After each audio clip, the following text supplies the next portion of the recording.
if your goal is to bring attention to this, Yeah.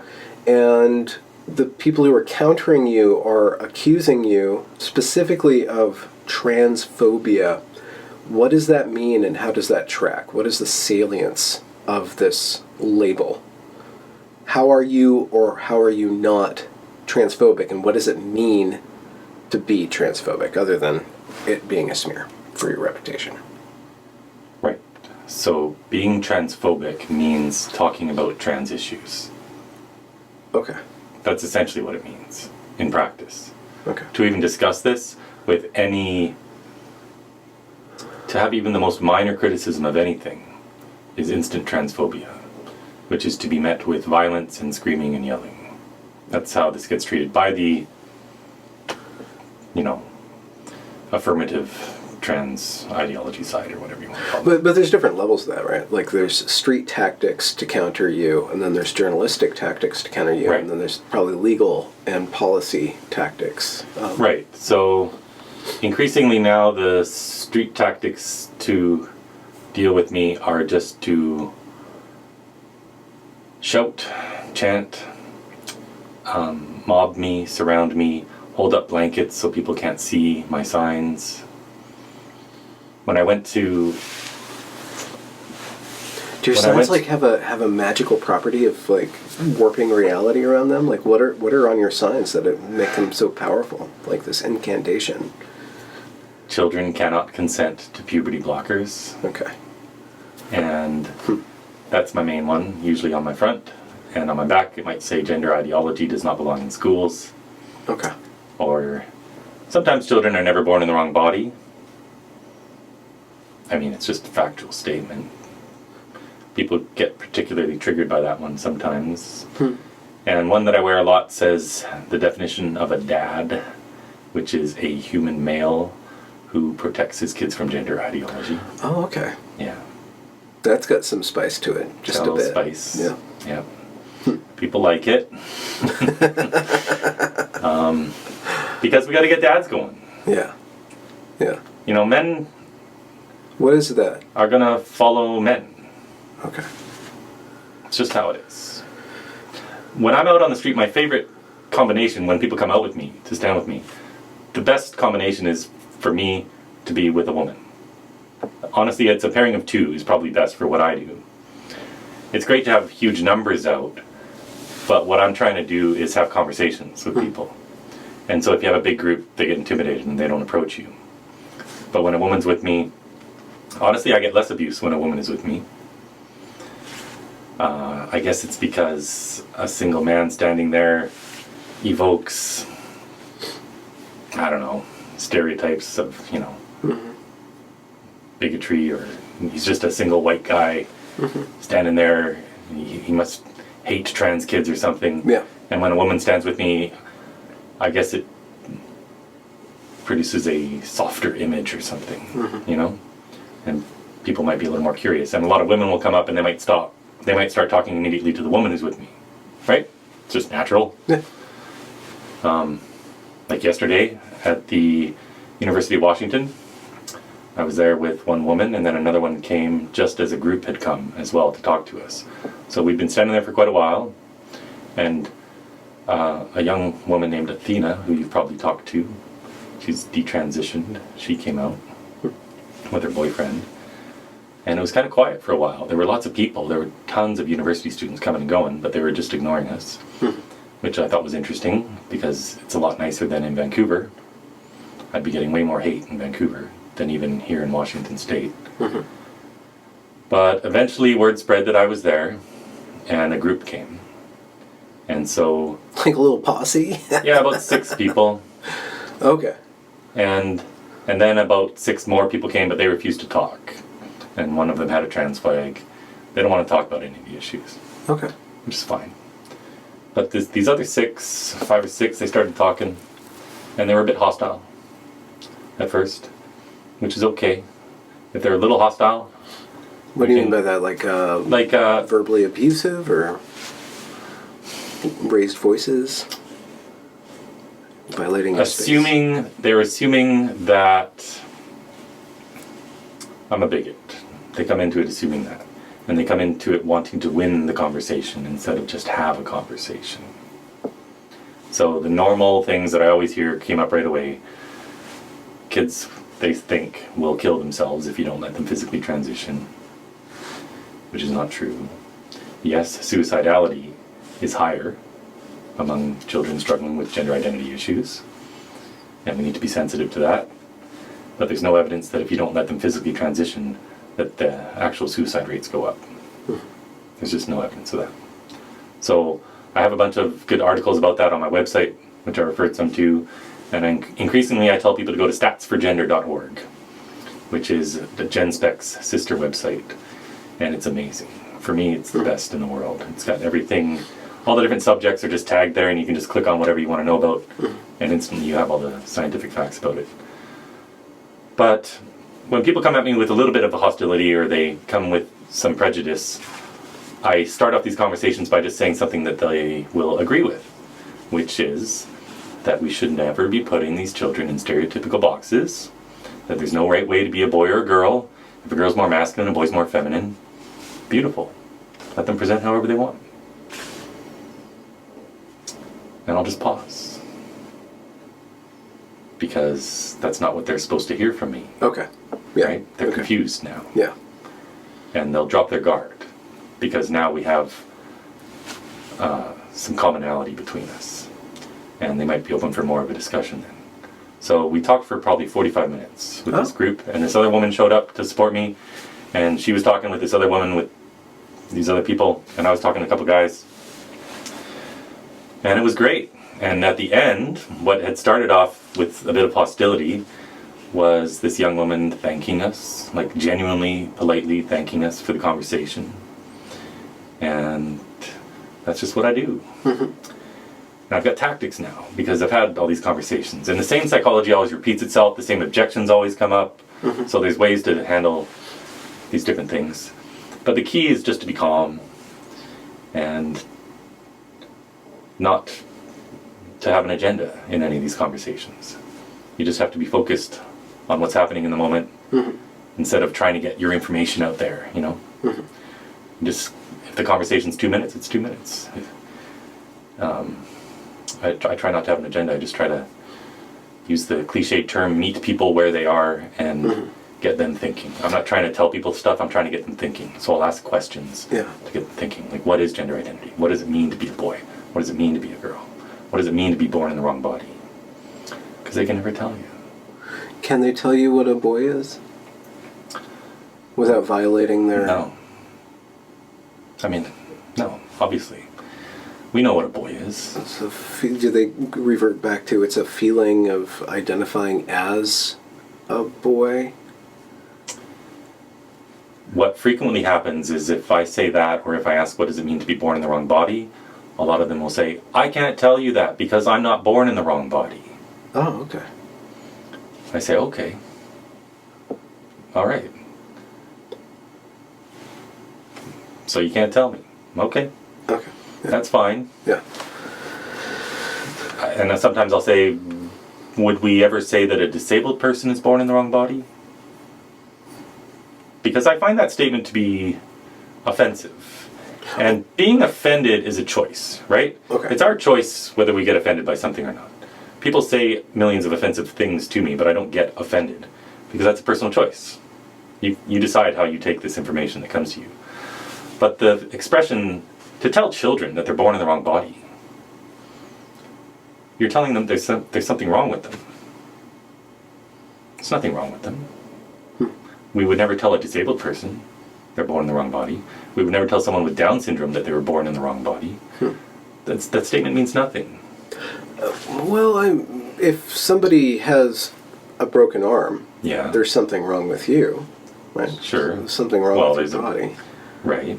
But can we classify it all like health or non-health, or ability versus non-ability, or disability? I mean, if you start following that logic of... at some point we do make a distinction between somebody who's capable and incapable. Yes, and well, sure, of course, there's disabilities. Yeah. And there are congenital birth defects or whatever. Yeah. But if this isn't a religion, if this isn't an idea of a gendered soul, Yeah. well, we are our bodies. Absent whatever religious beliefs people have, we are our bodies. We didn't get to some point in human evolution where after 200,000 or 300,000 years of being on this planet, a pharmaceutical company is going to help us be our authentic selves. That's not how this works. Wait. But that's what the pharmaceutical companies say. They promise to make me authentic if or I can unlock authenticity through their product. I see that. They advertise to me. Yeah. Even on my channel. Probably even this video will have some of that. And they give out the drugs for free, right?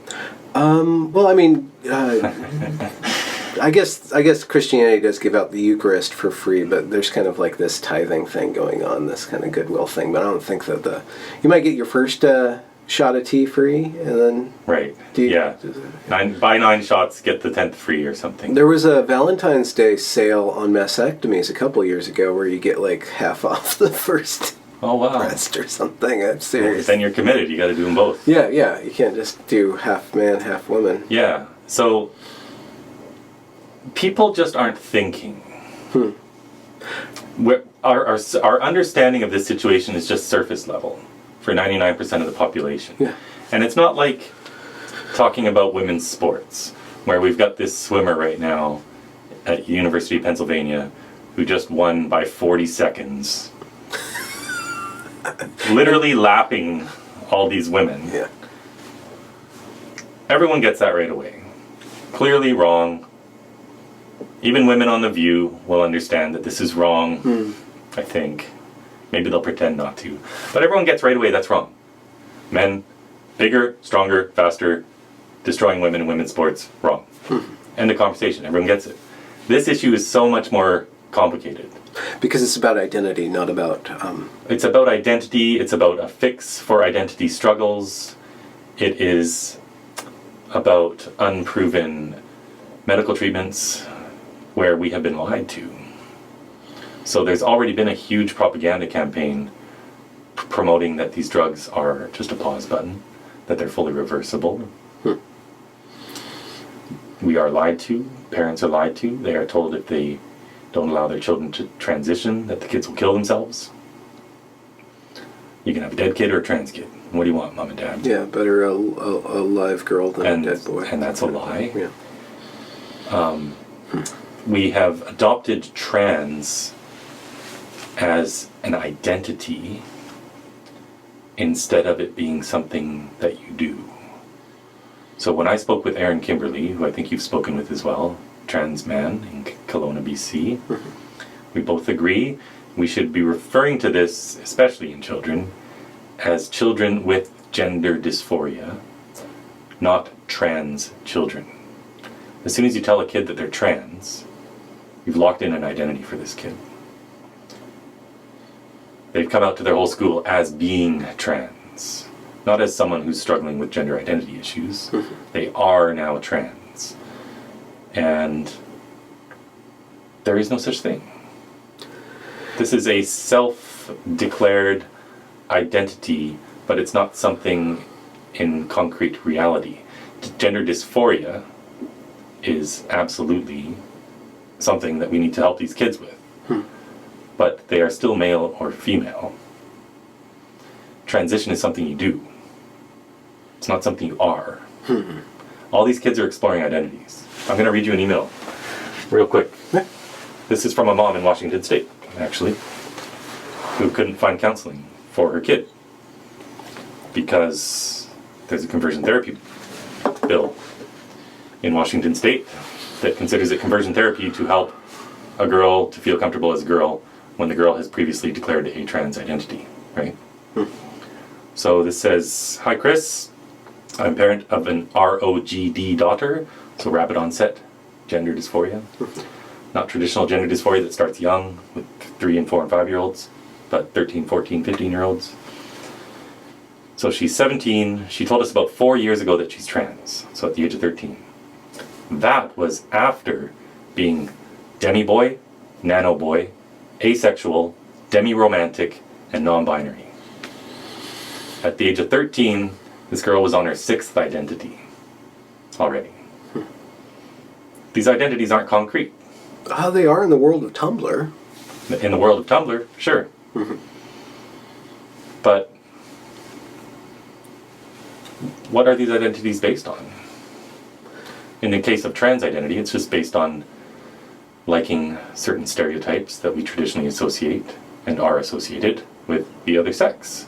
And sure, men are going to have certain tendencies that are different than women.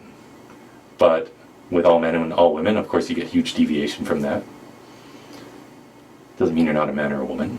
There's no right way to be a man or a woman, boy or girl. But we have identity politics that have completely taken over schools, high schools especially. Yeah, in countries. Yeah. So back in the 90s, Yeah. what were your identities? I didn't have one. You didn't have one? I didn't Nothing have like one. goth, sports, biking? I mean, I didn't consider it an identity, but I was a sporty guy. Okay. Yeah. You didn't have, I'm a Christian, I'm an atheist, like any sort of ideological? I didn't go to church. Yeah. Today, that's a long conversation. I have had some things in the interim, but I would consider myself agnostic, meaning it's really impossible to know Till you're told. where this all came from. Yeah. I mean, scientifically speaking, the fact that we are here right now, the fact that I'm sitting on this chair made of matter is scientifically impossible, because matter, energy, can neither be created or destroyed. Every atom that is on this planet has been here since this planet was first formed. No new atoms have been added to it. Well, meteors, but... Meteors, yeah, I was just going to say that. Yeah. But you can't destroy them, you can't make them. Yeah. Yet here they all are. Yeah. And even if you believe in God, well, there's still the ultimate question of, well, where did God come from? And so the Christian answer to that is, he was always here, he'll always be here. But that doesn't satisfy my brain. Yeah. But if there is some crossover in the just religious framework, the religious frame of mind within transgender ideology as it is expressed at various levels, from the academy to the streets to policy, which probably isn't thought through as well as we would hope. But is it necessary to have a counter theology, or is it enough to ask questions? Is it necessary to have a counter theology to what? To, like, that girl, that 13-year-old girl going demi-boy, demigod, whatever, you know? Yeah. If she had another kind of framework to work out her, another sandbox to work out her identity, say, derived from a spiritual tradition or derived, I don't know where else you would get something like that, but people will play with their identities. The one thing about the trans identity with children is that it is inevitable, or there is a very big elephant called the medical industry in the room that's ready to alter their bodies in ways that are unprecedented. Right. When I went to high school, so this was I was born in 75, so I graduated in 93. Terrible fashion, by the way. Well, we'd have to go back and look at Ethan Hawke and Winona Ryder and Yeah, baggy acid wash jeans, rolled up and then tightened. Yeah, whatever you call that at the bottom. Baggy sweaters. Yeah. Anyway, people weren't exploring identities. They weren't. The kids were just kids. They were playing and learning and going home and doing whatever. But no one had these identities. Well, I guess with the internet, that whole identity thing, one, you create an avatar, and then you're no longer connected to just the kids that you're hanging around with in your school. So you could possibly find a lot more friends, but you also are you're working out your identity on a completely different stage. And I don't know if we can adapt, other than unplugging a generation, which I think it's too late. Yeah. But maybe we can, do some sort of driver's license for the internet where some sort of government program that says you can only use certain internet things until a certain age. Maybe that'll work, but still, they're going to eventually upload their brains into this personality space, and that's where these identity things and these fixtures of identity come from. So Yes, kids want to find a sense of belonging. yeah, and place. Yes. When I was talking to Athena yesterday, so she's 22. When she was 16, she had a double mastectomy and went on testosterone. She detransitioned 3 years later. But it was two of her best friends who were trans, who, she just kind of got into that world. And like a cult, if you're in an environment where certain beliefs are spouted all the time, it's going to affect you. It's going to affect anyone, no matter how strong you are mentally. And that's what's happening with these kids. So her two best friends were trans. She became trans and was never challenged on it with doctors. They cut off her breasts. And now doctors can't challenge, because Right. challenge is conversion. Right. Skepticism, questioning, talk Right. therapy is all... Yeah, and the word challenge sounds maybe a little harsh. It doesn't have to be a challenge, but we should be doing mental health assessments, because I kid you not, the last 10 parents in a row I've talked to, all of their kids are on the autism spectrum. I traditionally, I've seen some stats that it's about 40% of these kids are on the autism spectrum. I've seen that from clinics themselves. I want to say it's even higher, just from personal experience, but that's just from thousands of these conversations. But there's always something going on. A girl came up to me in Toronto. She had sleeveless shirt on, and she had about 30 scar marks all up and down her arm. She's been cutting. Mental health crises are nothing new for adolescent girls. Of course, it's just a hard time. It's especially hard now. The internet. What kind of conversation did you have with that girl then? Well, she said she's trans. She actually came over with a friend and asked me what my pronouns were. Do you have pronouns? And I said, no, I don't have any pronouns. You can call me whatever you like. And she goes, can we call you she? I said, sure, that's fine. And this was the third day I'd been outside this school in Toronto. And she leaned over to her friend and she said, you know what, he doesn't seem that bad. Because they'd all been fed this narrative that the bigot from British Columbia who hates trans people was coming to torment their community. And we just had a nice conversation. But she was, she's struggling. This girl's struggling. Big time. Who knows what her home life is like? Obviously she's struggling. Her arm has 30 scar marks on it. But she says she's trans and she wants to get a phalloplasty, she said. But she wants them to take the flesh out of her thigh, not her forearm. And she just said it so flippantly, like it's no big deal. And if she gets the right doctor, if she goes to Sick Kids, where they just affirm these kids, Sick Kids Hospital in Toronto. It's literally called Sick Kids? Yeah, that's the Children's Hospital. Is that like an acronym or something? They write it as one word. I don't know. Like the K is joined from each word. That's so weird. SIC. Weird and branding for a hospital. Yeah. Okay. But that's the main children's hospital in Toronto, in Ontario, really. Yeah.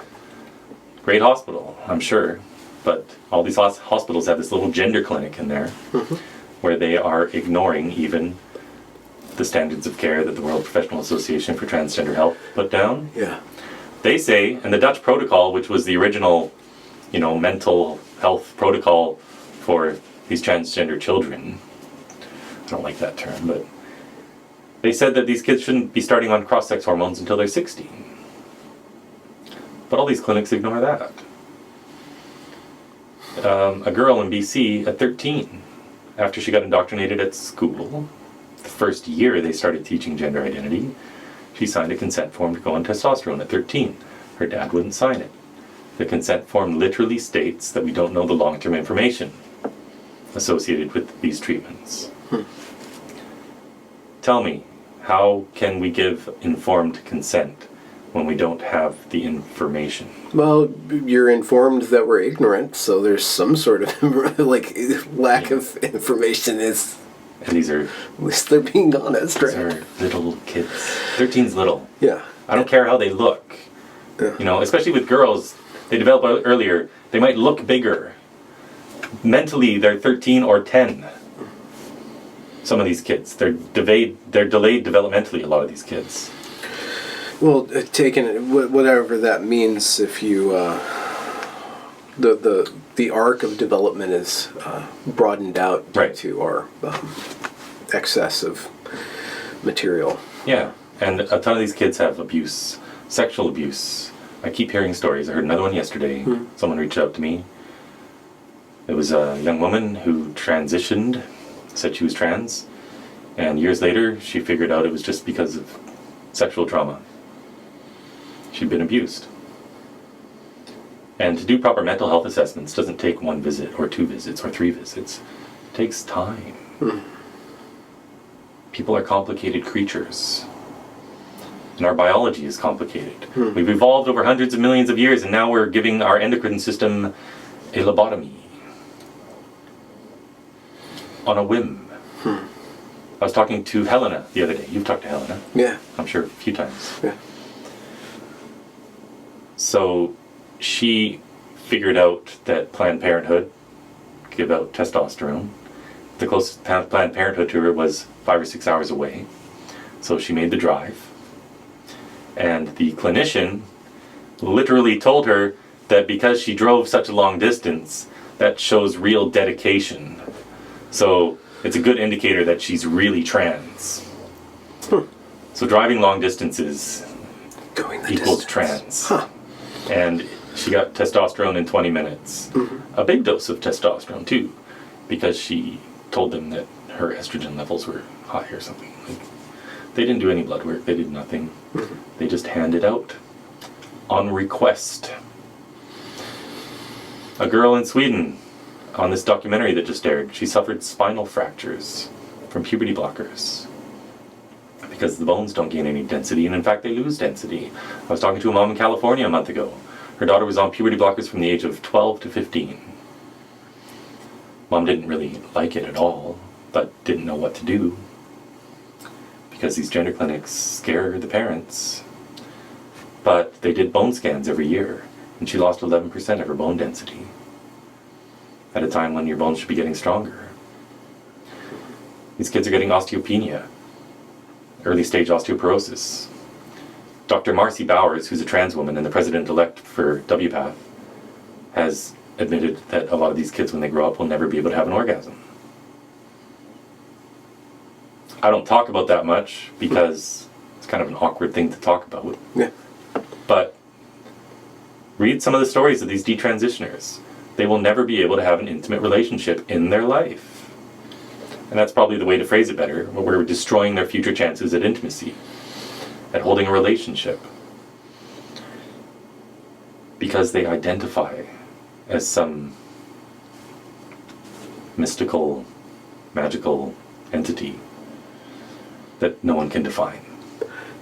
Is the goal then to get enough people to speak up? Because whether or not you're for or against this, it's absolutely entrenched. Yeah. And it's the most, well, the internet activists will say that they are the most marginalized of all people. They are Right. the most well-protected, well-funded Right. group of people to ever exist, maybe, other than white men, maybe. I mean, or the landed class, the aristocracy. They're basically the aristocracy of marginalized group. They're completely entrenched. So I don't know, do you have any sense of like how long or the trajectory of this? So my goal is literally one conversation at a time. When I have a good conversation with someone, that's a win. And who knows where it goes from there. There will be instances where I had a conversation a year ago and it will bear fruit 5 years from now, 10 years from now. And most of the positive effects from these conversations I'll never know, because it's parents learning what's going on who then are able to stop this harm from coming to their kids before it ever happens. So it'll just never happen. But I know that this is so wrong. Everyone who truly understands this situation knows it is incredibly wrong, that it can't last. Sterilizing children is wrong. I was talking to a Crown prosecutor, so like a state prosecutor today, because a guy assaulted me in Ottawa a month and a half ago. Gave me a little punch with my hands behind my back. I didn't respond. I'm used to these things. And he got arrested, but they're not going to go ahead and press charges just because they have a caseload of 5,500 other cases, more serious cases. And I get it. A lot of punching in Ottawa. Yes, It's a big brawler town, isn't it? Yeah, well, it's a government town, so you wouldn't think so, but Canadian government is completely drank the Kool-Aid on this issue.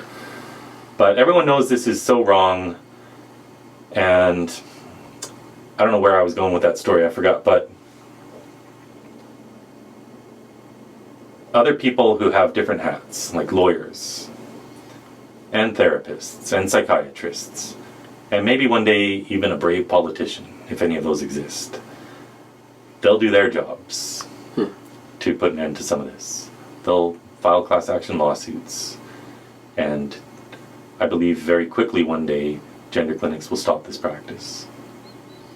We've already seen it happening. Sweden stopped it, Finland stopped it, a clinic in Australia stopped it. The High Court ruled children can't give informed consent in December 2020. They lost an appeal, but everything they wrote in their original verdict still stands. The appeal was just about saying that judges shouldn't be deciding on medical treatment for kids because they're not qualified, which is true. The problem is the people deciding on the medical treatment for these kids aren't doing their jobs.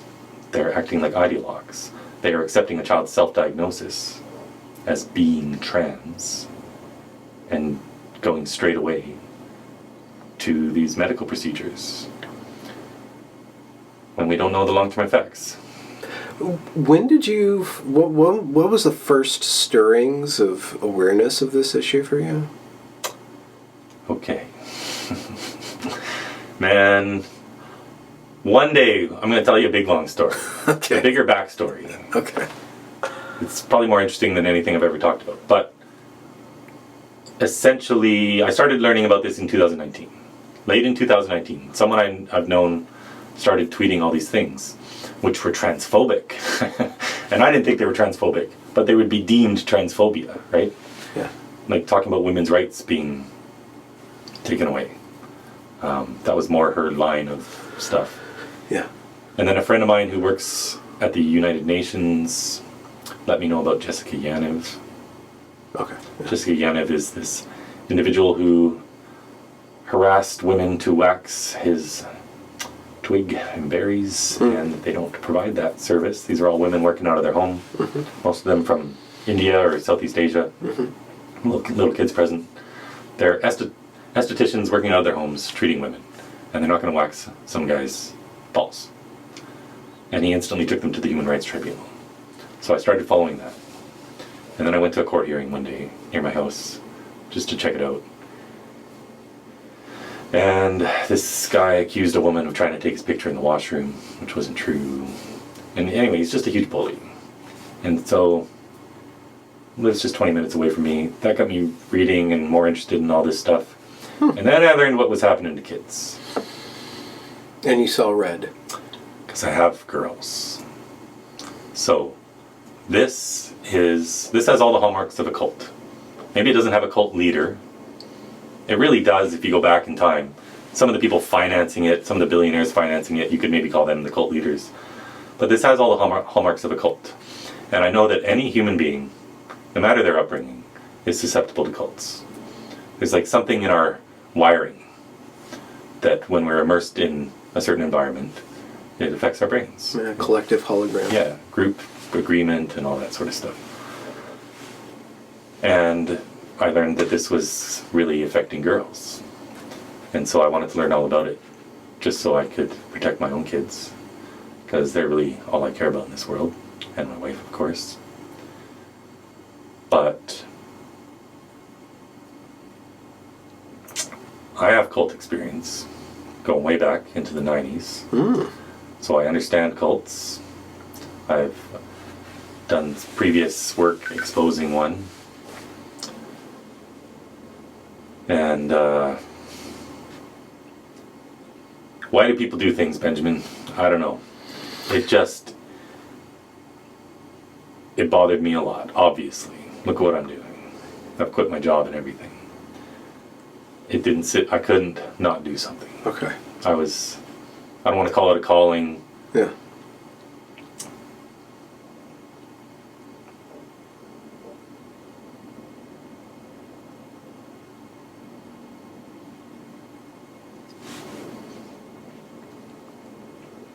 But I can't let this go on without doing something. So I'm only qualified to do what I'm doing, which is talk to people. Because I'm nobody. I'm not a doctor. I'm not an academic. I'm nothing. But I can talk to people. And I can take all the abuse. I don't care. And I can stay calm. And I can see this from a bigger picture. I don't take any of this stuff personally when it comes at me. I understand that most of these people are just deceived. And most of these people are good people, probably. But they've been lied to. They bought it. They have no critical thinking skills. Most of these people are really young who are pushing this. It's a lot of young women pushing this. 90% of the abuse I get in Vancouver comes from young women. It's teachers now teaching this. They get victimized in school by learning this ideology, by getting indoctrinated. They get into university. Women's studies classes are now gender studies classes. They're falling for all this stuff, all these lies, all this propaganda. And then they become teachers themselves, and then they start teaching it. So it becomes a cycle. Like all cults, the victims become the perpetrators. Every cult, the victims become the recruiters. And that's what's happening here. So this is just another in a long line of human weird things going on. Look at human's history. We burned women at the stake because they were witches, and the rest of the humans around them were afraid of the witches, not the people burning them. Now people are afraid of me, not the people sterilizing children. There's 100 other things like this, 1,000 other things like this. Has anybody sent you some sort of weird drunk history of men with billboards? It just seems like a Western tradition that probably has dates back a while, I can just, I remember I'm not aware of any. All right. I just wonder, this curious... Yeah, the subconscious tradition. Well, the billboard started because I didn't really have any other option. I put up a big billboard.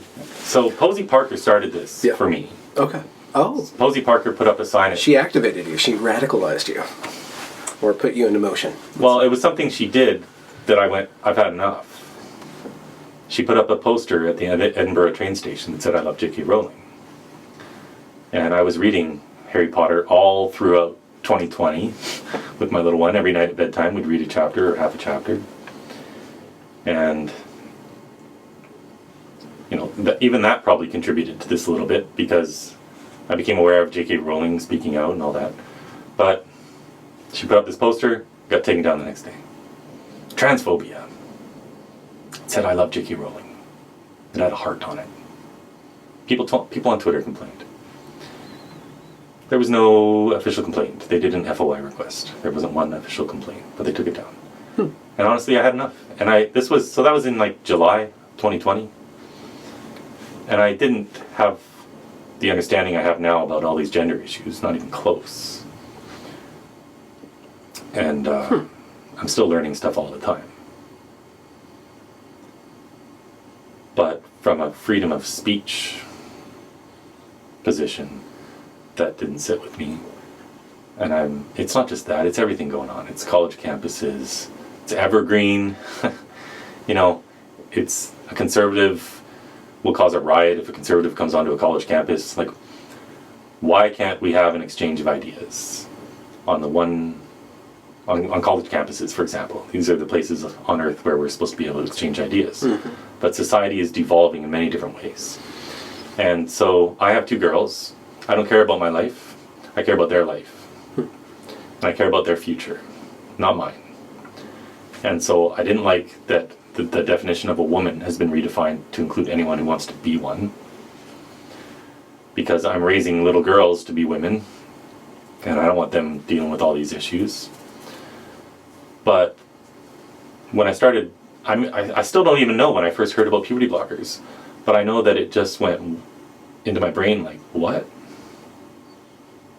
We're blocking puberty in kids? And most conversations I have on the street go just like this.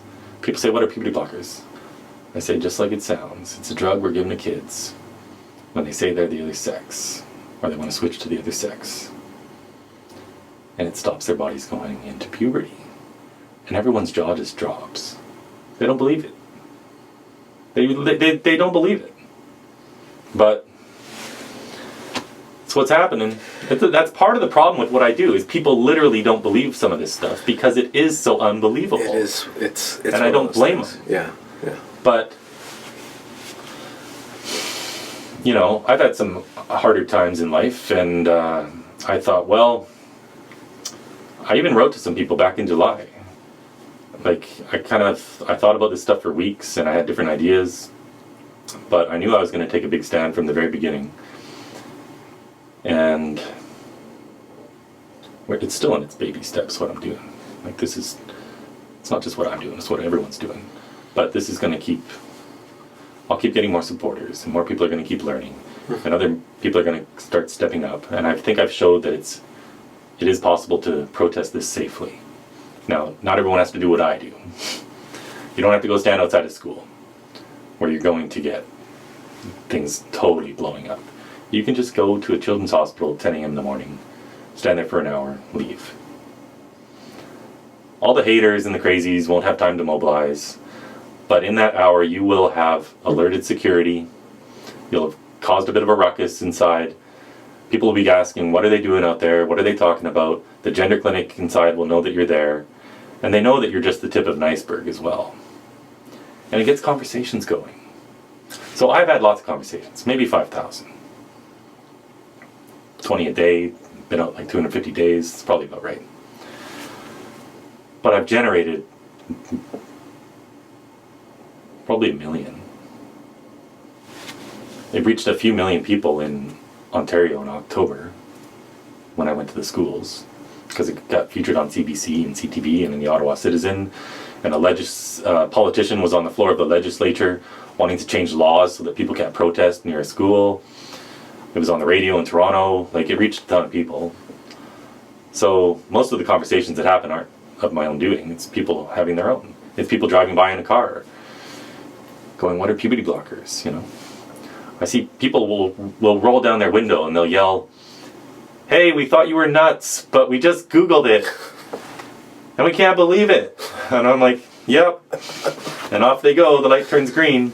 But who knows where that leads? Yeah. Because little things in life change the course of your life. I'm sure you can think of little things that happened, that if you'd gone left instead of right, your life would be completely different. Yeah. And it's the same for me, it's the same for everyone. So when something is this wrong, when we're harming kids like this, it's simply a matter of time until it ends. I'm just trying to do my part to end it quicker through conversations, information. And you're developing conversational skills? Conversational skills? Yeah. You know how it is. You do all these, you develop skills. Yeah. Have there been any books that have helped you on that, like Impossible Conversations or something like that? Have you read about how to communicate at all, or is it just you're intuitively just kind of testing this thing and that thing, seeing patterns, revising? Yeah, it's mostly intuitive. Mm-hmm. I'm a big reader when it comes to current events and news and all that sort of stuff. I read all that stuff. I always have done. most of my adult life was spent in the investment industry, so I had to be aware of everything going on. Mm. I'm not a huge book reader, but I do read some. And back in the day, because I was in sales for a long time, I read books on, sales skills, psychology, Okay. conversation stuff. You learn some tactics, right? Like, mirroring. If someone's super relaxed and super chill, you don't want to come in with a ton of enthusiasm. They're going to think like you're some alien, Yeah. You want to kind of mirror their mood. Yeah. And, but yeah, most of it's just intuitive. But after you'd have 100 of these conversations, you immediately see the same objections every time. There's only 3 or 4 things that people have to say in opposition. And most people just agree. So I'm just trying to get other people having conversations about this, especially people in positions of power, like teachers. Yeah. Teachers need to know what's going on. Especially, I ran into one the other day that I hadn't seen in years, and we had a good long talk in a parking lot. And it is very safe to say she will never be teaching this stuff to her kids. So that's a big win, I was talking to a Crown prosecutor today. I talked to him for 5 minutes about this stuff. Because I'd said something like more than 90% of people agree with my position. Yet, you guys keep allowing people to assault me and you're not going to press charges on them. You're just setting an example for all the others. You're basically sending a message that they have free reign to come and hit me. Because my position isn't politically popular, yet more than 90% agree. He goes, well, I don't think it's more than 90%. And I immediately went into how kids are getting sterilized. He goes, oh yeah, I agree. Everyone would agree with that. Yes, Mr. Crown Prosecutor, this is what I'm talking about. It's not about hate, but that's what gets pushed in the media. Yeah, that's really odd how hate has become such a strong center of value for us. And I understand why, bigotry and of various sorts. And then I guess the closest related to trans issues, just in the course of history, would be gay rights and the amount of, hate. Yeah. And violence, right. And then state violence, or up to and including sterilization. I don't know how long ago that was, but there was precedent for that happening against homosexuals. It might be the case that to a certain extent, the trans rights movement came at the proper time to take advantage for people thinking society went too far, and we need to not do that to another group of people. And so it's all green light it's red light against hate, I guess. So if that is planted, the rhetorical trick is all you have to do is claim that something's hate. People are so now sensitized to respond to that, that it shuts down all that thing. And your tactic of having conversations, you can't do that when there's a mob around you. No, right? They just shout now. Yeah. So that is basically what they have. They have silencing you either on the level of media, misrepresentation, or just showing up and causing you not to be able to have conversations. But that doesn't mean that people won't talk about what they're doing, right? So they might, you don't know to what degree a Streisand effect will occur. Yeah, it's huge. Yeah. I get emails and phone calls from people who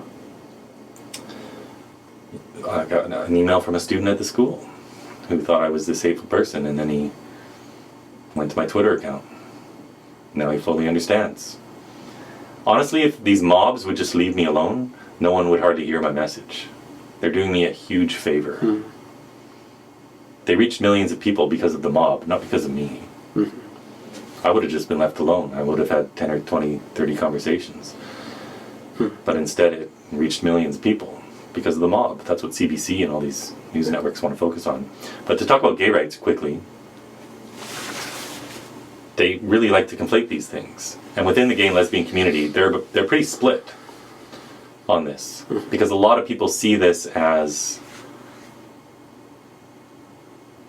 an attack on kids that are like them when they were little, because maybe they didn't have the best upbringing, because they didn't fit in. And now without understanding all the actual underlying issues. They just kind of see it as the same thing. But it's totally different. Being gay isn't an identity. It's an attraction. You are attracted to members of the same sex. That's not an identity. That's something you can't control. You're just attracted to them. Now, you can give it an identity if you want, but you don't have to. It's just an attraction. Being cultures trans, and identities built up around that because of the way that they segregate those people. I mean that homosexuals will segregate, go and to meet other homosexuals. Yeah, sure. And in that, there will be a culture that forms, and then an identity or some sense of belonging. Yeah, there is that. Yeah, you're right. But not in the sense of what we have now with identity leaping from gay to trans. That's a huge leap. You can define what being gay means very easily. Yeah. It's a man attracted to a man. You can't define what being trans means unless you say, oh, well, I want to have, let's talk in the case of a girl. Well, she wants to have short hair. She hates having boobs and doesn't want to have her period, and wants to wear pants, and okay, you can not want all those things. You're still a girl. Be as gender non-conforming as you please. Love whoever you please. You're still a girl. Why is it controversial to say a girl is a girl and a boy is a boy? There's once you start scratching at the gender question, and there's a gender ideology even within gender critical communities about what a girl and what a boy is, and the social expectations and values of those two groups. I don't think will go away. I think we can loosen them. I think we have loosened them, but I don't think. I'm just trying to answer the question that it is kind of complex, but ultimately the body's the body, and I think one is probably best off respecting the body, and if there's a lot of discomfort, then trying to figure that out. If there's discomfort, we need to help them. Yeah. But we're lying to them. And we know that 80 to 90% of the time, kids with gender dysphoria from a young age, real gender dysphoria, not something that happened because of peer pressure and culture in school, it resolves itself. It goes away. A good scientific article just came out a week ago talking about how during puberty there's restructuring going on in the brain. Bodies are complicated things. You don't just decide to play God with a child's body. So hey, adults can do whatever they want, right? They're adults. Who are we to tell any adult what to do with their body? Now, it would be wise for them to still be cautious and talk to people who have transitioned. It would probably be wise to let your brain keep forming until you're 25 or whatever. But, can't stop adults from doing what they're doing. But a lot of these 18 and 19-year-olds, this is starting with indoctrination when they're little. It started as kids. And when you're heavily indoctrinated into some ideology, it can take years to come out of that. It doesn't happen overnight. The brain has to rewire itself. You're unlearning things and relearning new things. And the mind's a tricky thing, and kids' minds are really malleable. The same children that believed in Santa Claus 2 years ago are going on puberty blockers. Did they really advance that much to be able to make that decision? Yeah. But it's adults who are at fault for this. And we just need to keep having conversations. It's the only way to do it. Has there been a particularly entertaining conversation, or? Oh, the drag queen librarian was pretty fun. What was that? What happened there? I'd been on the street for 15 seconds. I'd just gotten out of my car, turned the corner, walking down the street, and this guy came at me from behind. I hadn't even had time to put my body cam on yet, so I pulled out my phone as soon as he started harassing me. But a gay man came at me from behind, and he was mad. And so I pulled out my phone and I filmed. And I tweeted it all out. I should probably retweet it again, but this is a man who, growing up, didn't have a good time as a kid. Because he was different, you know? And so we had this conversation, and within the first minute, I told him what I told you earlier, which is my strategy in a lot of these conversations, which is I'll say, hey, gender nonconformity, beautiful. Let's not put these kids in stereotypical boxes. Be as feminine or masculine as you want. And he goes, well, what about the sign? What about the what? What about the sign? He Okay. says. He goes, okay, so what about the sign? Because he agreed. I said, well, what does my sign say? He read it. He went, oh, okay. Well, all right. You know, thank you. Like, he agreed, maybe. Or he saw that this wasn't about anti-trans. And this is the case with so many of these conversations. People read my sign, but they don't read it. Yeah. They jump to all these other conclusions of what it must mean. Yeah. The sign means what it says. Children cannot consent to puberty blockers. I'm talking about puberty blockers, cross-sex hormones, all the medical stuff. That's my thing. But they jumped to all these conclusions. So we had a 30-minute chat, and he ended up telling me that he was a drag queen and a librarian as well. And so he teaches all this stuff to kids at the library. But it was just a really funny conversation because he was kind of a funny guy too. He was a quirky guy with big mannerisms and kept trying to harass me. But it was fine. Did things kind of change then, or did you plant some seeds? That was your I feeling? definitely planted some seeds, yeah. Yeah. People don't know this stuff's going on. How could they know? Media won't report it. No, it won't it? There's more now. It's coming along. It's a lot better than a year ago. Way more people are aware than a year ago. Especially in Vancouver. A lot of these people have seen me 10, 20 times, you know. Downtown. But then as soon as you move 3 blocks in some other direction and go to a new area, you get kind of a new neighborhood. A lot of people don't leave their little areas, right? So it's good to move around, but no, a lot of people know. Tucker Carlson speaks about this. He reaches 4 million people every night. Abigail Schreier's book has gotten into the hands of a lot of people. What you do, lots of people out there doing stuff. Not just talking about the women's rights issues, which are very important to talk about. But that was kind of how this discussion was dominated. And it's expanded beyond that to talking about what's happening to kids. And we need to talk about them both.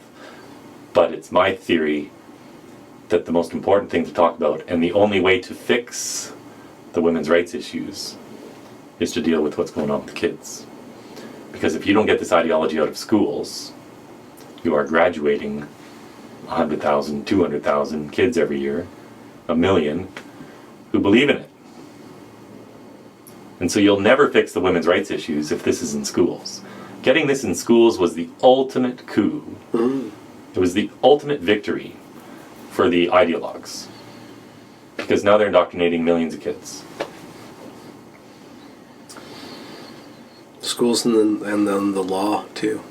Yeah, but it all goes hand in hand. Because the more kids you indoctrinate, they grow up to be university. They get into university, they get out of university, they go work in HR departments. And they become teachers, they become professors themselves. They go work in government. And the squeaky wheel gets the grease, right? Trans activists are the squeakiest wheel of them all. They got some pitch to them, I'll tell you that much. And it's the Twitter era. You don't need a ton of people to scare people into obedience. You just need to scream really loudly about how you're being victimized. Yeah, as long as you certain identities can't do that. Certain identities cannot do that. That's right. No, just have to take it. That's okay. We don't want to be victims anyway. There's no pride in being a victim. No, and we're proud folk, us men. You got it. Yeah. You know, celebrating victimhood, not cool. No. Ever. No. Yeah. Well, that's growing up in the 90s, no. That was beaten out of me at an early age. There you go. Yeah. But being a victim now is kind of celebrated and rewarded. It's hard to disincentivize it. It's really difficult. Like with the youth culture. I mean, we're talking about a particular ideology, but it's the whole cultural shift around victimhood, and around what people can more or less agree or disagree with what we mean when some of us say the word woke. It's a huge dominant ideology, and your method of confronting this one aspect, I think, is informed by counter-woke methods, which would be discourse, rationality, argument, good, solid, skeptical values, and humanist values that are looking for facts. In the bigger picture, all the political divisiveness, the creeping in of Marxism into all our institutions and schools, all of this worried me too. Because I'm not a student of this, but I've been an observer of all this pretty closely for a long time. And I've seen a big switch going on over the last few decades, away from classical liberalism and democracy. And it's foolish to think that our society is more advanced and smarter than all these other societies who went down this road and saw their countries crumble. So that's a part of this all as well. But the most insane issue of them all, the most toxic issue, whatever that means, is this trans issue. And the most insane part of that is what's happening to kids. And so,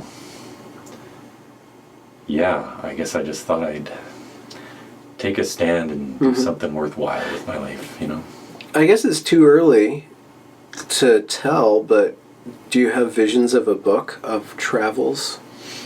Have you thought? I mean, you're eminently, what you're doing is eminently like filmable and translatable into movies, but there's got to be the groundwork for a memoir. Yeah. Even just to get I'll write a book one day. Grandchildren or something like that. Yeah, I'll write one day. I have no plans in the near future. I have other parts I could add to the book that would be equally interesting, but maybe in 10 years or something. Yeah. I'm not in a hurry. I'm writing the story still. Yeah. Well, you're living this story. Yeah. It's kind of like living the dream, only more broken. If there was money in books, maybe I'd write one. Oh, so there's money in billboards? Is that what you're saying? No, there's no money. Do you have an NFT of your billboard that you? I cannot get my head around NFTs. Wait, really? I was going to ask you about that for our investment part of the conversation. No, I don't understand them. Okay. Every time I try to read them, I don't get it. Do you understand IRAs? Investment retirement accounts? Yeah. Yes, I used to be licensed in the U.S. Oh, in the U.S. Okay. I'm Canadian, but I used to give seminars on board BC ferries. I could book a boardroom on the ferry, and during the sailing, they would make an announcement on the ship that people could come up to the 6th floor boardroom, and Chris Elson's there giving an investment seminar. Oh. So it was like a captive audience, and I'd do 4 sailings in a day, 4 seminars. Really? And I used to meet a lot of Americans who then wanted to invest some money. So I ended up getting licensed in the U.S., and I was probably licensed in like 10 different states. But I got out of that job after getting sued for $1 million. That wasn't fun. Oh, from the ferry, the barge operator? No, some clients sued me. Oh, okay. People sue. For billions of dollars. No sweat. People lie and people sue. Yeah. Yeah. And I didn't want to be in a job anymore where I can work my butt off and people can just lie and detonate your... kind of try to life. destroy my life. Yeah. Yeah. Huh. Not my idea of fun. But... So, So you don't have any, you're not willing to give advice on IRAs or investment retirement? I mean, we can talk on the side, sure. I can give you basic advice on how not to lose your money. Oh, okay. Yeah. I could use that. The first rule is don't lose it, right? Yeah, well, yeah, okay, you have it, don't lose it. Yeah. But you want to grow it. I have to start doing research into that and figuring all that stuff out. Are you thinking, so you're completely dedicated to this stuff. For the foreseeable future, is Yeah. that what you're thinking? And do you have any? I hope this gets to a point where there's enough support coming in financially that I can Okay. become self-sustainable. How does the support happen? And Well, you gotta, like, the last thing I want to do ever is ask for financial help, but because I'm a proud guy, but I can't afford to do it on my own. I just can't. So if people want me to keep doing it, this is just how the world works, right? And people do want to support me. So I think we're a team. I don't see this as a one-person thing. I never have. I stood out on the street on my own with hardly any support ever coming out on the streets, month after month after month.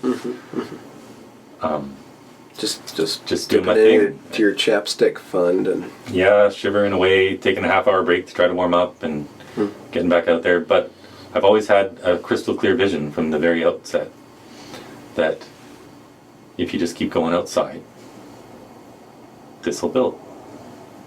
Support will grow, more people will learn, more people will start doing it. I don't want this to be about me. I want other people doing this. I want other people protesting, putting up billboards or whatever. We were talking about the billboard earlier. The only reason I'm wearing this sandwich board is because I put up that big billboard in Vancouver after Posey Parker's, and it got taken down after a day. Vancouver City said it was hate speech. to love J.K. Rowling. Yeah, it's got a heart on it. The big red heart. Yeah.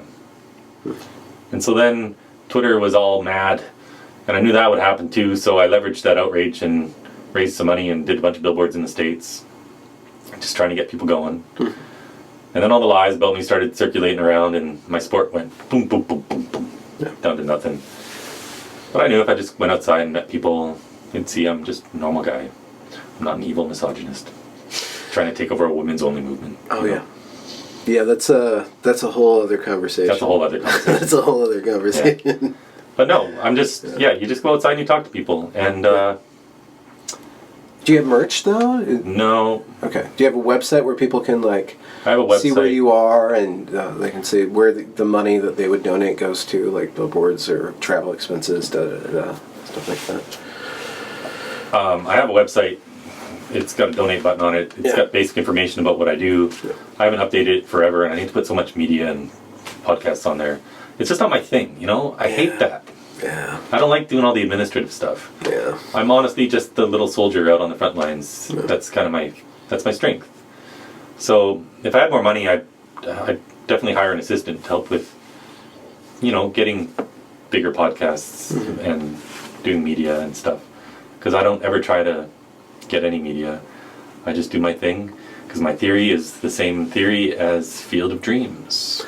I heard that. I was going to say something. If you build it, they will come. You had your Costner moment. I saw it when it happened. What do you mean? Kevin Costner was the lead actor in Field of Dreams. Yeah, yeah. And I just saw you turn into him for a okay. moment. Because you had this vision of... If you do the work, yeah. and you do what everyone else is not willing to do, well, good things happen. When I talked to you the first time back in February, a woman did reach out and wanted to help me with the website because I've mentioned it on that podcast. Yeah, there we go. So that's why I have a website, because of you. Yeah, so now we need someone else to volunteer to post your podcast clips. Or whatever, yeah. I don't have time, and I mean, I could do it. I have bad habit, or I have problems with running my little show. The things that I don't do, that if I did or had somebody do, it would be better for the whole professional aspect of it. But but more media will come along eventually. And hey, every day, I have no plans, pretty much. I just try to do something. So you don't have like a grand master plan for 2022? You're like gonna go Oh, I do, 50 actually. state tour or I'm doing one trip a month. Okay. If I can afford it. Okay. So and what I've still got to pay off Texas from last month, but I'm going to be in LA at the end of this month, and then I'm going to, the plan is to go to Boston, New York, Philadelphia, and Washington, D.C. Okay. I'll fly to Boston, and then I'll have a road trip over like 10 days maybe. Those are 4 big cities, prominent cities. I'll get a billboard up in Times Square and stand in front of it. Really? Yeah, I have a way of doing those relatively cheaply. Whoa, that's a hidden talent. Yeah. Times Square billboards. Go to Chris if you need one. Small little finder's fee. I did one for $150. Are you serious? Mm-hmm. Like in Times Square? Yeah. It depends how many times you run it. Oh, okay. You pay every time it appears. Okay. It's called a blip. And so you stand there at the right moment? Well, if you put one up in Times Square, they have cameras that you can go onto a website and there's cameras set up. Yeah. There are websites just showing Times Square things. So you wait until it shows your billboard and then you just get a screenshot. And then you can tweet it out on social media. Oh, okay. And then that's the real value. Okay, yeah. But honestly, what I learned when I did all those billboards in the beginning, it was good and it started a lot of conversations. And that's fine. But they're just billboards. As soon as I had a sign made, because I didn't know what else I could do, at the end of September 2020, I thought, well, they can take down my big billboard, but they can't take a sign off my back. Because this isn't hate speech no matter what they say. So I thought, okay, let's get some signs made. And I actually stood where the big billboard had been in Vancouver as like a protest. You know, you took down my sign, too bad for you, I'll stand here with the same sign. And so I stood there with a sign that said, I love J.K. Rowling, right at the billboard. One guy got arrested for trying to spit on me. Oh. He's doing anger management classes right now. But then I started going downtown to where it's busy just to talk to people. And I learned this is way more inspiring, on social media as well, than putting up billboards, because there's a face behind it. There's a person doing it. So it's not that hard. I mean, at times it's hard, but honestly, it's usually just fine and peaceful. And it depends where you go. People get scared, and then they scare everyone else away from doing it. But just go find a spot where you can stand for an hour or two, and you'll find you get a ton of agreement and support and interesting conversations. And in your little way, just like in my little way, you start moving the needle. There's only one way to do this right now. It's word of mouth. Yeah, or, you hunker down for 8 to 18 months and pop out a book, like Abigail or Helen does. But or Deborah. those are special people. They are very special people. Yeah. Most people can't do that. Yeah. So you're one trip a month if you can do it, and a typical trip is probably 3 or 4 cities, typically, more or less. Yeah. Yeah. Any plans on going to, or have you gone to the Great Britain, where all of your crown nonsense comes from? Honestly, I think it would be arrogant of me to go there. Oh, okay. They're doing great. Okay. They have tons of people speaking out. People ask me all the time, they say, hey, come here. I'm like, I mean, sure, it's still gonna, anytime you have conversations, you're gonna reach new people. So that's always good. But they're doing great. They're doing better than anywhere else. I saw just today their conversion therapy bill, which Canada passed unanimously. They have their own version. They've put it on hold now because Fair Play for Women threatened to sue. Oh. So now they're going to go and have more, deliberations or whatever. Yeah. They'll pass it. Yeah. Well, yeah. But maybe they won't. They didn't pass the self-ID law in Britain. Women won. They don't have it in schools like we have it here. Yeah. Yeah. They're doing so much better over there. So the U.S. better than Canada, that's for sure. Yeah, the U.S. is the big one. Yeah. The U.S. still has massive influence across the whole world, of course, and they have diversity of media. This is the problem in Canada. We only have liberal media. We have no conservative media. The only way people get that in Canada is from watching U.S. news. And as soon as I started coming to the U.S., I mean, it's predictable. People in the U.S. care more about what happens in the U.S. If it happens in Canada, it's kind of interesting, but it's not happening at home. So the big podcasters and the media and the conservative media are never going to cover me up there. But if I come to the States, they will. And I need more support. And that media reaches Canadians as well. So it's just strategic. Yeah. And Americans, too, are way more likely to get involved in activism. Canadians are so docile. Oh. We've never had to fight for anything. There was like a pelt war in like the 1780s or something. Right? Well, we did burn down your White House. Yeah, you guys hit Yeah. our White House. You guys. The old one. We burned down your White. Yeah, we kicked you out of our country back before Canada really existed. Yeah. You guys do have some pride up there in the tundras. Oh, yeah, we have some pride, especially in hockey. Yeah, that's what I was going to say. But when it comes to protesting well, and activism, and it's just so different, too. Like, our school board meetings aren't like they are here. I don't even know if there are any.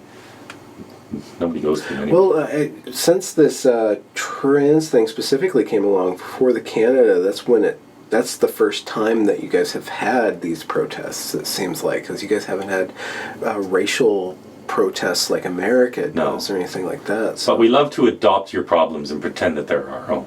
Yeah, it's kind of a weird thing. Yeah. Like when stuff like racism and things, There's not an epidemic of racism in Canada, but some people want to pretend that there is. Yeah, they use big words too. Epidemic. Just white people want to pretend that there is. Racism. Yeah. Yeah, I was watching some ballet.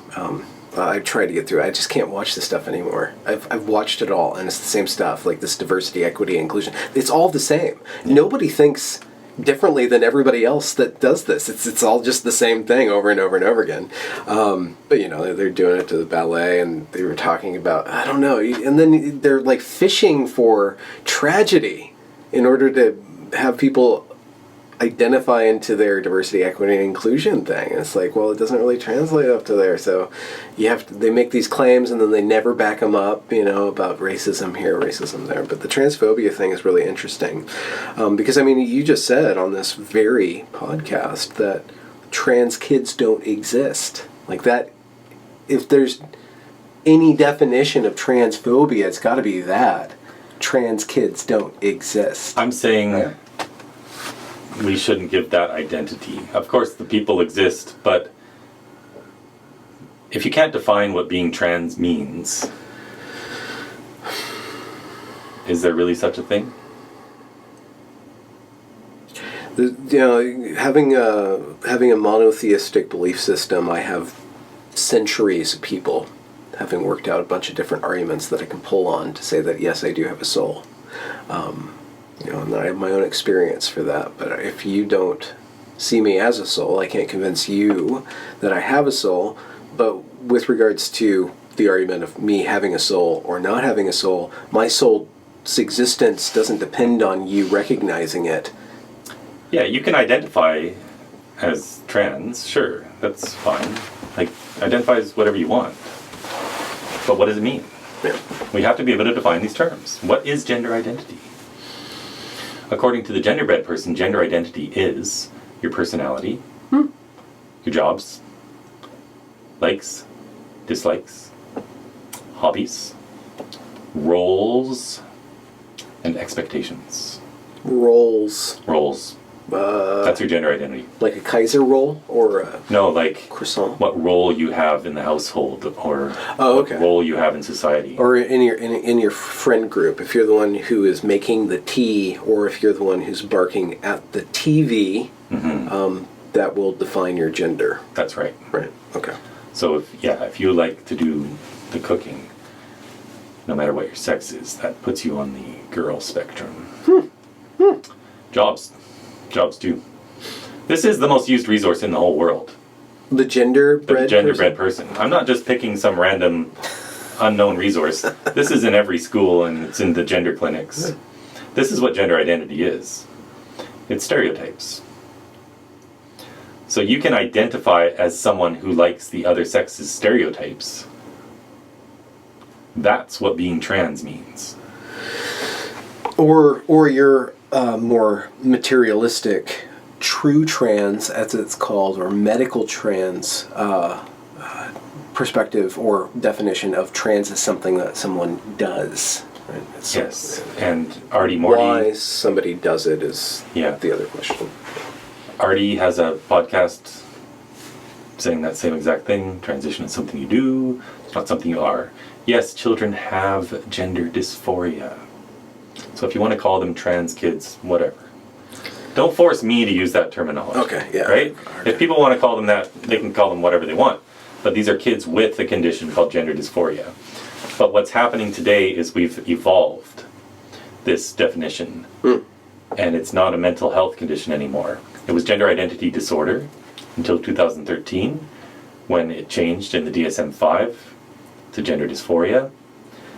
Now, I literally get emails from students telling me that, Chris, you don't need to have gender dysphoria to be trans. Oh, okay. Children are all taught they have a gender identity. There isn't science for this. This is ideology. I just had to sit through an hour or 45-minute training on this stuff, and it just drove me up the wall. It just drove me up the wall. But that's because I did all this research and stuff. Yeah, I couldn't go to university. I would tear all of my hair out. It was really difficult to sit through that, and it's just the state is mandating an ideology and forcing me to think this way. And then there was some really queer pictures of, they were talking about teachers need to embrace the sexuality of students and be open and talk to them about that. And on the screen, there was an adult male talking to like an 8-year-old like Muslim girl. It was just, I'm like, what is going on that the state is telling men to get into the heads of little girls? Like, it's like, no, like, and you have to take it because that's the good thing. It's like some really twisted stuff's going on. Super twisted. Yep. It's hard to not have a physical reaction to it. Yeah. And when you tell kids they have a gender identity, they have to figure out what it is. Yeah, what is it? Well, how do you figure it out? You look at the gender bed person, the gender unicorn. It's all sexist, regressive crap. It's difficult. So yeah, we just have, it's a big education. Like we've sit here and we've talked for what, an hour and a half already? Yeah. I mean, we've covered a lot, but we could talk for 10 hours and keep hitting new things. Yeah. The well is deep. The well is so deep. And the conversations are broad. And this is the challenge with this when you're reaching broad society. Because it's my theory also that we simply need to reach 2% of society. Ballpark. Maybe 3. Because then you hit critical mass and you can't stop it. Because people keep talking. This is a rabbit hole that when you go down, you don't come out for a while. Because it's so crazy. And when something like this is so crazy, when something is so crazy, you talk to people about it. And then they learn. And so we simply need to get the amount of people who understand what's going on. We need to increase the percentage just a little bit. Because then we have greater numbers that make it safer for these weak politicians to stand up to the crazies who are yelling at them. Because right now, the politicians are just afraid of the transgender lobby or whatever you want to call it. Yeah. They're afraid of getting yelled at. Let's face it, they're just afraid of getting yelled at. That's it. They're human beings. Well, and these companies too. Yeah. They just don't want to be seen Public relations. to be bigots. Yeah. They don't want to be accused. So better to sacrifice children on the altar of this than to, take a hit in your PR department, right? Yep. It's just basic human psychology. August Landmesser Oh. was a German. Yeah. He has a famous picture where all the Nazis are saluting. And he's standing there like this. He's surrounded by hundreds and hundreds of Nazis doing the salute. And he's just standing there with his arms folded. That's a rare person. Well, he was made more rare after that, I'm sure. I don't think they killed him. I read his story a while ago. He ended up, Taken off. I guess they just didn't see it, and the photographer caught it. But that's human psychology, man. That's how it goes. People, we are pack animals, and we don't want to rock the boat. Yeah. It is a rare person that rocks the boat. That's where That's a vector of courage and true change. And a lot of people can't because they got to pay their bills. They got jobs. They can't get fired. Yeah. I was self-employed, and I just thought, well, I'll make money however I got to make money. If I got to pressure wash driveways on the side for a few $100, I'll do it. I have no pride. You're a proud man, but you have no pride. Well, those are two different things. Am I a proud man? I don't know. Selfish pride. Pride in oneself. That's not something we want. Like, you're talking more about the conflict or the tensions with pride that is regards to integrity and dignity and fulfilling a certain genderbread role of protecting the family. Yeah, like humility, knowing your place, knowing that there's nothing special about you, knowing that we are all essentially created equal, and we should treat everyone with love and respect, and we should never exalt ourselves above others. That's what I mean. You know, traditional views. And when you take pride in yourself, then you take offense to things. And then that breeds hatred and upset feelings and animosity.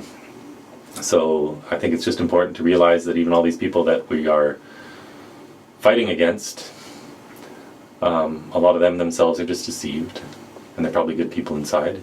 And it's a very rare person who is actually a terrible human being. But our society is so divisive, this culture is so divisive, we can't even talk to each other if you have a difference of opinion. And so that's a big problem. And all the politicians are like this. All the media are like this. And it's causing massive divisions in society. So, yeah, we got to go counter to this culture. And it's ultimately our job to love everybody, even those who hate us, right? And that's where this pride thing comes in. Someone hates you, that's okay. Love your enemies. And usually their hate will melt away. Not or right away. Or it's disguised love of some sort. Yeah. So we're getting philosophical. I know you have a philosophical bent to you. I do. Yeah. That's where I like to eventually surf. I need to check the time. It's 1:42. Yeah. Oh no. Speaking of hate. Oh yeah. Speaking of hate. Just got an angry email. Oh, okay. People that either want to be on my podcast or get angry if I don't let them on my podcast. Yeah, see, that's pride. On my half? On their part. I want to be on your podcast. You won't let me on your podcast. Why won't you let me on your podcast? You have no right, person, to come on this man's podcast. It is an invite. And you should be grateful. And if it doesn't happen, it doesn't happen. Yeah, you can always start your own podcast. It's not that hard. Everybody has one now. I mean, you probably have one. You basically have one. It's just 2 minutes at a time. You know, your little. I started up a YouTube channel. I haven't done much on it, but. Well, you need to hire an intern, dude. If you didn't upset this whole generation, somebody would be volunteering to do all that heavy lifting for you. But maybe the right match will come along. Well, yeah, it has to be a right match. That's true. Yeah. Yeah. But, yeah, if anyone wants to volunteer, they can reach out to me, because I can certainly use it. Yeah. We can all use it. Well, great to meet you in person. You're lengthier than I had expected. That's what people say, yeah. Yeah. Did I say lengthy, not lanky, right? Lengthier, you said, yeah. Tall. Your legs go on for days. Yeah, I don't like the middle seat on airplanes. Oh, really? Yeah. Oh, man, I can't imagine. It's the worst. Did you, what was your favorite sport in your early times? Soccer. Oh, really? I wanted to be a soccer player when I grew up. Oh, really? Yeah. Were you were really dedicated to that sport for years? And I was just fast. Oh. And so I kind of dominated when I was young. Oh, okay. But then, speaking of puberty, I was the last boy to hit puberty. I was the late bloomer. Oh. So You fell behind. You know, puberty's way harder for girls, but I understand it can be hard for boys too. It was a little bit hard for me because, I thought it kind of sucked. you know, I dropped out of soccer because I couldn't keep up anymore Yeah. because everyone was way bigger. When I graduated high school, I was just 130 pounds and 5'9". Oh, really? Yeah, I was a little pipsqueak. I kept growing until I was 22 In high school, you were 5'9"? when I graduated. No way. Yeah. That's a really interesting I kept growing until 22. arc. Huh. Then you shot up in college then. There was no shooting up. It was Okay. just gradual. And I went to college for 2 weeks before dropping out. Oh, really? Well, I went to some classes just twice. I think I stuck it out in physics for 9 classes. Okay. And then I got out of there. I was Really? taking chemistry, physics, biology, math, and English or something. Kind of heavy load. Yeah, too much. Yeah. And I didn't know what I wanted to do with myself. So I dropped out of college and bummed around for a while and then went traveling and then got myself sucked into a cult. Where, Fast forward 3 years, escaped in the middle of the night whoa. after my passport and plane ticket had been seized, and What? ran 13 miles in my Doc Martens and got on a train and got to Heathrow, and You're a fast man. here I am taking on a new cult. Wait, hold on. So you were traveling around, you got abducted? It's gonna have to be another podcast. Is it a I didn't Brit? get abducted. Well, what, you're in Britain, all of a sudden you wake Ireland. up and... Oh, wow. Some sort Ireland. of Gaelic cult? Were you guys No. fairy worshippers or something? I'm not even gonna get into it. Okay, you're not going to get into The it. internet will go crazy. Someday you might, though. Sure. That one sounds day. like a fun. I like cult stories. Yeah. I have a few of my own. It was before the internet, so if the internet had existed, I wouldn't have lasted 10 minutes. Oh, okay. But Was this kind of some sort of Midsommar thing where you guys did like some pretty naughty things with the elders? no. Okay. All right, good. We No. just need to get ahead of these rumors that No. you're like a goat-headed... No, nothing like that. Okay. No. Yeah. Fun. I mean, interesting. Fun. That you escaped in the middle of the night Yeah. in your Doc Martens. Yeah. Ran 13 miles. Or farmers' fields and stuff. Yeah. Wow. Okay, we got to end the podcast on this juicy note and then have you back on when you're ready. It's a mystery.